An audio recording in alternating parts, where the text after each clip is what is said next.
कहानी का नाम सास बहू का अनोखा रिश्ता। ड्राइंग रूम में एक पिता और उनका बेटा बैठे थे। पिता पेपर पढ़ रहे थे और बेटा मोबाइल में व्यस्त था। अचानक ड्राइंग रूम में बैठे बाप बेटे दोनों को किचन से कोई कांच का बर्तन टूटने की आवाज़ आई। आवाज़ से बेटे को कोई फर्क नहीं पड़ा, किंतु पिता के कान खड़े हो गए। पिता ने तुरंत बैठे बैठे सवालों के तीर छोड़े। क्या टूटा? कैसे टूटा? किसने तोड़ा? पास में बैठे बेटे ने कहा, पिताजी क्यों अपना बीपी बढ़ा रहे हो? मैं यहीं से बता सकता हूँ कि कांच का बर्तन किससे टूटा होगा। पिता ने कहा, बेटा बीपी तो बढ़ेगा ना, क्योंकि वो बर्तन फिर से खरीद कर तो मुझे ही देना पड़ेगा। चलो तुम बताओ, बर्तन किसने तोड़ा होगा? बेटे ने कहा, माँ से टूटा होगा। पिता ने पूछा, क्यों? मेरी बीवी क्यों, तुम्हारी बीवी क्यों नहीं? बेटे ने कहा, मेरी बीवी समझदार है। पिता का मन नहीं माना तो तुरंत किचन की ओर चल पड़े। वहां जाकर पूछा कि बर्तन किसने तोड़ा।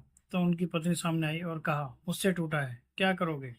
उन्होंने कहा, कुछ नहीं करूंगा, मैं नया खरीद कर दूंगा, मगर चीज़ें संभाल कर इस्तेमाल करना। वो वापस ड्राइंग रूम में आए और बेटे से पूछा कि तुम्हें कैसे पता चला कि बर्तन तुम्हारी माँ ने तोड़ा?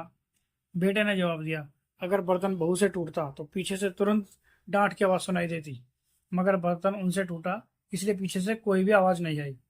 किचन से ससुर के जाते ही बहू ने सास के पैर पकड़ लिए और कहने लगी, माँ जी आप बहुत अच्छी हैं, हर बार आप मेरी गलतियाँ छुपा देती हैं। दोस्तों, कहानी का सार बड़ा ही सिंपल है। अक्सर हम लोग किसी भी सिचुएशन के बारे में अपनी अपनी धारणा पहले ही बना लेते हैं और सोचते हैं कि वही सच है, मगर ज़्यादातर ऐसा नहीं होता है। दोस्तों, मैं आशा करता हूँ कि आपको हमारी ये कहानी पसंद आई होगी। कृपया करके हमारे चैनल को लाइक एंड सब्सक्राइब करें और बेल आइकन दबाना ना भूलें। धन्यवाद।